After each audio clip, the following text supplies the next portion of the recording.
All right, hi, this is Amanda. This is for Module 7 of Advanced Counseling Skills of Addiction for Aspen University. We are working today on theoretical approaches, and we're going to role play some therapy, a little therapy session today. So the goals of today's session, we have Aline, our willing participant, who is going to be role playing an individual who is overcoming an opiate addiction. We are going to work on using aspects of solution-focused therapy. And, yeah. So I think we're just going to kind of go ahead and start from there. So what brings you in today, Aline? Um, well, I was in a bad car accident a couple years ago, and I broke my femur. And so I was on some pretty high painkillers, and I think I pretty much now am addicted to them.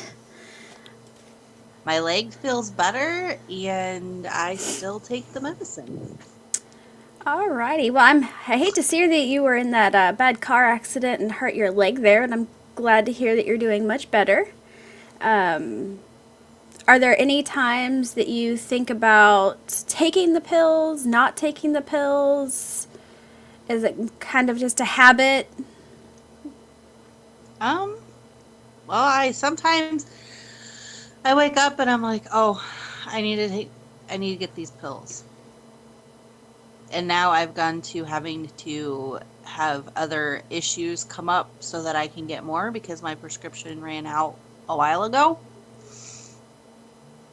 What And issues are coming up from that?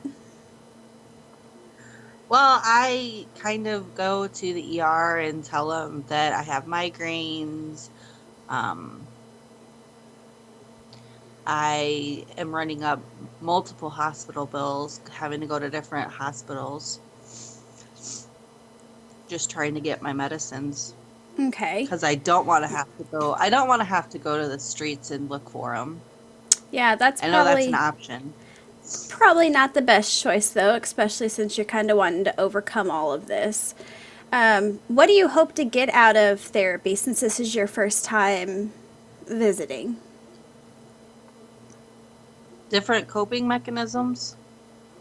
Because now I feel like maybe my medicines are just like my security blanket. We can definitely help you out there. Um, let's see.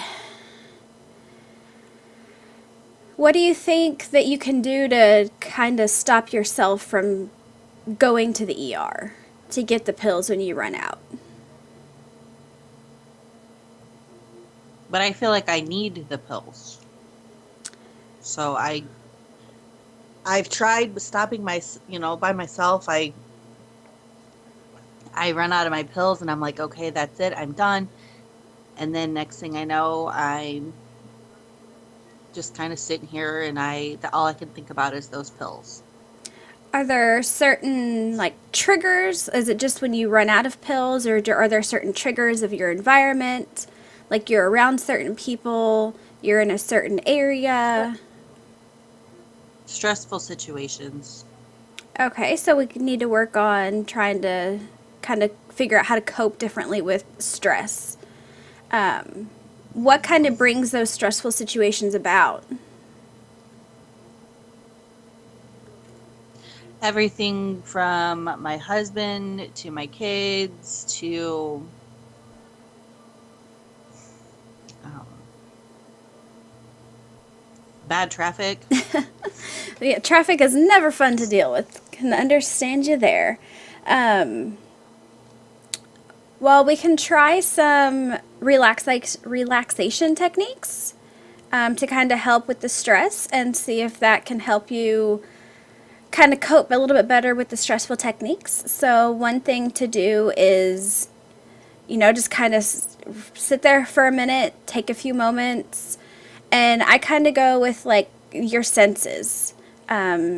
So we can go ahead and kind of practice this today. So it's like if you feel like you're getting really stressed out at the moment and have maybe some anxiety going on, your sense of sight. So it's like find something in the room that you recognize And then you want to go with smell, whether you can smell something in the room or just use your imagination. And what's your favorite smell? Coffee. So, in that moment, just imagine yourself smelling a fresh brewed cup of coffee. And then feel whether you want to feel something that's close to you, feel a shirt of cotton, something that's soft. So that covers your sense of sight, smell, touch, taste. You want to imagine yourself tasting something that's super yummy. So what comes to mind when you think about yummy food or something you enjoy to eat a lot?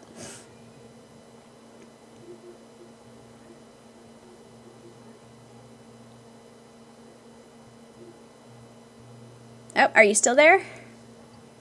Yes. Okay, what do you like to eat?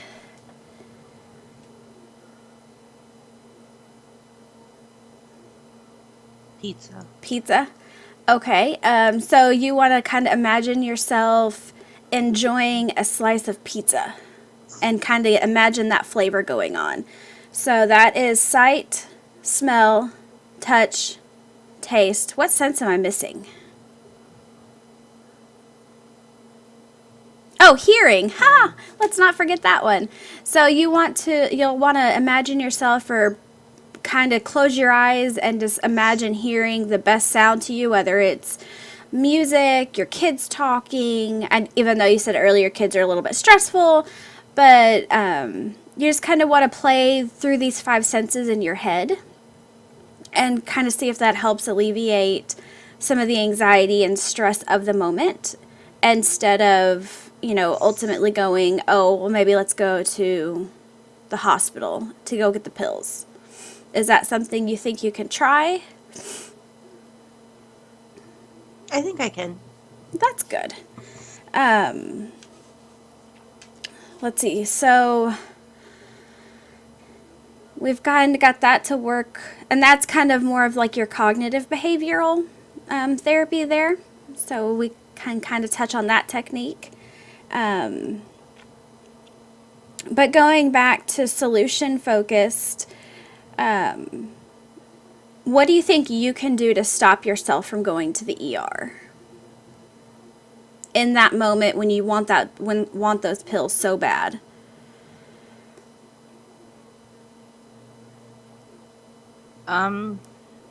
Maybe call someone? Having a strong support network is a very good thing. Do you have anyone in mind that you could maybe start and kind of talk to them a little bit and ask if they can kind of be your support system? Maybe my sister? Do you guys have a good relationship? Is it? We do. Well, that is great. I think that is a great start.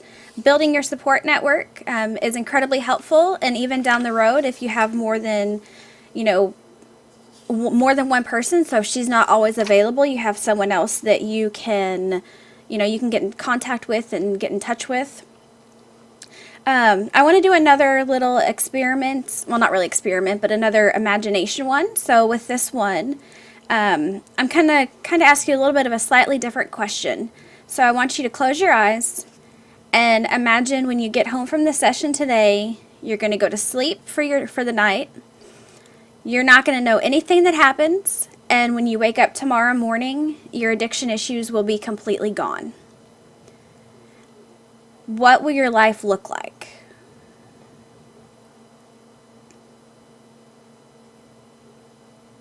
I think I'll be happier. Why? I won't have the added stress because my addiction has caused stress in my marriage. I focus more on my addiction and getting the drugs than I do my children. Okay. I think it'll be easier to go to work. I think all of those are great points and definitely some goals to work towards. So I think we're coming to a close for this session, but I think that we've made some really good points, and we can start working on that road to recovery, definitely, and we'll look at working on getting you going in the right direction. So I'd like to thank you for coming today, for definitely opening up with me, and I will see you next time and be here to support you on your road to recovery.